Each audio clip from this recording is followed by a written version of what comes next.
The world ender virus एक ऐसा तगड़ा वायरस है जिसकी मॉर्टेलिटी रेट 100% है। कंपैरेटिवली कोविड-19 की मॉर्टेलिटी रेट सिर्फ 1.5% थी। सो इट सिंपली मींस कि द वर्ल्ड एंडर वायरस के कांटेक्ट में आने वाला हर एक शख्स मारा जाएगा। बस ऐसी ही सिचुएशन एक शहर में हो जाती है जहां कुछ फ्रेंड्स होते हैं एंड अब वो अपनी जान बचाने के लिए शहर छोड़कर निकल चुके हैं। अब रास्ते में उनकी मुलाकात किससे होगी और क्या वो जिंदा रह पाएंगे, ये सब हमें मूवी देखने पर ही मालूम पड़ेगा। तो उसे डायरेक्टली देखने का टेलीग्राम चैनल का लिंक मैं डिस्क्रिप्शन में डाल दूंगा, आराम से देख लेना। तो चलो देखते हैं वायरस एक्सप्लोड सीरीज की ये स्पेशल वीडियो जो मैं काफी वक्त बाद ला रहा हूँ, जिसमें हम कैरियर्स फिल्म में आग लगा देने वाले और सभी को अपने खौफ से मार देने वाले virus the world ender virus की बात करेंगे। हम डिटेल में देखेंगे कि आखिर ये कैसे किसी को अपना शिकार बनाता है और आखिर इस फिल्म से हमें क्या रियल लाइफ से रिलेटेड मैसेज देखने को मिलती है। तो थोड़ा इंतजार करो, इस वर्ल्ड एंडर वायरस का पोस्टमार्टम करेगा ये मंदबुद्धि बालक। Hey guys! All right, when is everybody? My daughter and I, we ran out of gas. I'm sorry we can't help you. Now move your car. ये world ender virus real life के दो types के virus से inspired था। सबसे पहले Ebola virus और दूसरा मीजल्स वायरस। बता दूं कि इबोला वायरस से तो इतनी घातक बीमारी होती है कि उसकी मॉर्टेलिटी रेट रियल लाइफ में 25 से 90% तक होती है, जिससे haemorrhagic fever and organ failure होता है एंड बाद में उसकी डेथ हो जाती है।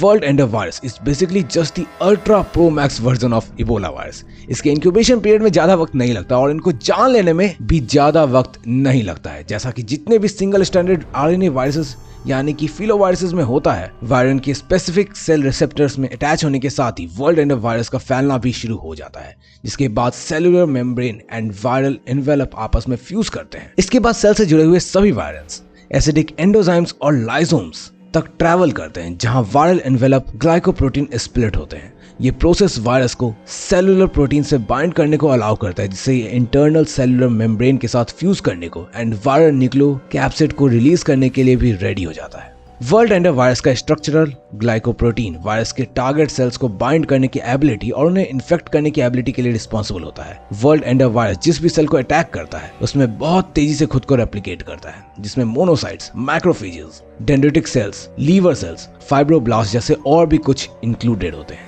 ये viral application high level of inflammatory chemical signal trigger करता है, जिससे इन्फेक्टेड सेप्टिक स्टेट में चला जाता है। इस पॉइंट ऑफ टाइम पर हमारा बॉडी बहुत ही एक्सट्रीम रिस्पॉन्स देता है। इन्फेक्शन के बाद इम्यून सेल्स वायरस के आसपास के लिम्फ नोड्स में ले जाते हैं, जहां पर वायरस के बच्चे और पोते जन्म लेते हैं। मतलब कि वायरस जहां और भी तेजी से अपनी पकड़ बनाने लगता है। लिम्फ नोड से वायरस ब्लड स्ट्रीम में एंटर करता है और पूरे बॉडी में फैलने लगता है। ये infected white blood cells like macrophages and lymphocytes then cells को मारना शुरू करते हैं, जिससे लिम्फोसाइट्स का बहुत ही एब्नॉर्मली लो कंसंट्रेशन होता है ब्लड में, जिससे eventually immune system world ender virus के खिलाफ बहुत ही ज्यादा वीक हो जाता है। इस दौरान ये वर्ल्ड एंडर वायरस कंटिन्यूअसली खुद को रेप्लिकेट कर रहा होता है एंड बॉडी के डिफेंस को खत्म कर रहा होता है। इन्फेक्शन फैलने के साथ ही फीवर, वीकनेस, भूख लगने में कमी, मस्कुलर पेन और बॉडीली फ्लूइड्स के लॉस होने के कारण सीवियर डिहाइड्रेशन होता है। इसके साथ ही shortness of breath, chest pain, swelling and rashes भी होने लगती है। अनफॉर्चुनेटली ये भी सिर्फ शुरुआत होती है, क्योंकि ये वायरस 100% मॉर्टेलिटी रेट के साथ आता है। तो इसके बाद भी ये वायरस तब तक तकलीफ देना नहीं छोड़ते जब तक विक्टिम मर नहीं जाता, जिसके लिए इंटरनल ब्लीडिंग भी होने लगती है। ये world ender virus airborne and blood borne दोनों ही होता है। मतलब कि इसके विक्टिम के कांटेक्ट में आने की जगह अगर आप इसके सिर्फ आसपास भी रहेंगे तो भी ये वायरस आपको इन्फेक्ट कर देगा, जिससे ये काफी ज्यादा ट्रांसमिसिबल हो जाता है एंड इसे रोकना काफी ज्यादा मुश्किल, जिस वजह से लोग काफी ज्यादा कॉशियस रहते हैं। लाइक वो मास्क लगाते हैं, ग्लव्स लगाते हैं, इन्फेक्टेड के साथ डिस्टेंस मेंटेन करते हैं and most important of all इसके फैलाने वाले कैरियर से दूर ही रहते हैं। इनफैक्ट इसके अलावा फिल्म की शुरुआत में ही कुछ रूल्स आउटलाइन कर दिए जाते हैं। Number 1, avoid the infected at all cost, क्योंकि unlike any other zombie films, यहाँ सिर्फ उनके सामने खड़े होने से ही हम इन्फेक्टेड हो सकते हैं, क्योंकि उनकी ब्रेथ ही इन्फेक्टेड होती है। Number 2, disinfect everything. इसका सिंपल रीजन है इस स्प्रेड को रोकना, क्योंकि लास्ट 24 आवर में उन्होंने जो भी छुआ होगा वो सब कुछ इन्फेक्टेड हो जाता है, तो उसे साफ करना बहुत ही ज्यादा जरूरी है। इसलिए इसे 24 आवर तक एटलीस्ट डिसइंफेक्ट करते रहना चाहिए जहां भी कोई इन्फेक्टेड टच किया हो। एंड थर्ड, जो इन्फेक्टेड है उनका मरना गारंटीड है, तो उनको बचाने की कोशिश करना भी फिजूल बात है। And if someone break any of this rule तो समझो फिर दे कांट सर्वाइव।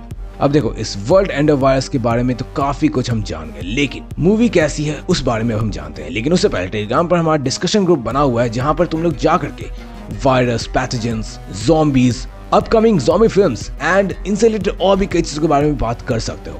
तो लिंक डिस्क्रिप्शन में है, जाकर ज्वाइन कर लो। बाकी स्पॉइलर अलर्ट, क्योंकि अब मैं यहाँ से इस मूवी की स्टोरी एंड उससे निकलने वाले डीप मैसेजेस को आपको कन्वे करने वाला हूँ। तो देखो, ये मूवी एकदम एग्जैक्ट रिप्रेजेंटेशन है रियल लाइफ की। इसमें दिखता है दैट डिस्पाइट नोइंग कि एक बच्ची इन्फेक्टेड है, स्टिल ये उसकी हेल्प करने जाती है एंड खुद भी इन्फेक्टेड हो जाती है। जब डैनी को मालूम पड़ता है कि उसका भाई ब्रायन इन्फेक्टेड है, तो वो उसे छोड़कर जाने लगता है, clearly signifying different priorities of life. Earlier दोनों भाई एक टर्टल बीच पर जाने का डिसाइड करते हैं, क्योंकि वो जगह दोनों की बचपन की यादें थी। लेकिन जहाँ एक भाई इन्फेक्ट हो जाता है, तो कुछ ना करने के कारण दूसरा भाई प्रायोरिटी को चेंज करके खुद सर्वाइव करने का डिसाइड करता है, which is not even wrong in case of apocalypse.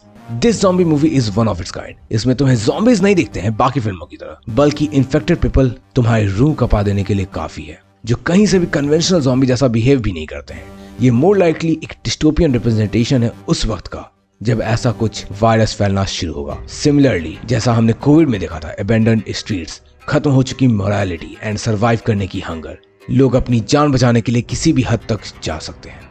After all, in the end it shows that we all are animal that are bent and dependent on survival, and सबसे ज्यादा यही matter करता है। ये movie कितनी ज्यादा real है, ये इसी बात से पता चलती है कि ऑल्दो सबको पता है कि ये एक एयरबॉर्न डिजीज है, स्टिल सब नॉर्मल डस्ट प्रूफ मास्क लगाते हैं एंड आईज को कवर नहीं करते हैं, जबकि उसके थ्रू भी वायरस बॉडी में एंटर करने के चांसेस रहते हैं। अब ऐसी बेवकूफी वाकई में रियल लाइफ में भी लोग करते हैं, जो मुझे एक काफी सिली मिस्टेक लगी और काफी इंटरेस्टिंग भी, कि अनजाने में ही सही शायद मेकर्स ने रियलिटी को काफी ज्यादा रिलेटेबल बना दिया, अनलाइक कि कोई ऐसा इंसान जो कि पूरा हैजमत सूट पहन के सर्वाइव कर रहा होता, विच इज काफी अनरियल, राइट। इसके अलावा किस तरह ये चारों यंग लोग सिचुएशन से एस्केप करते हैं और जान बचाने के लिए रश में होते हैं। एवरीथिंग शोज कि जब बात हो सर्वाइवल की, तो स्ट्रेंजर्स के लिए इमोशन और एम्पैथी वगैरह खत्म हो जाती है, लेकिन जब बात आती है अपनों को प्रोटेक्ट करने की, तो कितने ही सेक्रीफाइसेस हो वो कम लगने लगते हैं। लास्ट में जब डैनी अकेला अपनी गर्लफ्रेंड के साथ टर्टल बीच पहुंचता है, तो हमें एक फ्लैशबैक दिखता है जो पुराने दिनों का होता है, जब वो अपने भाई के साथ यहाँ आता था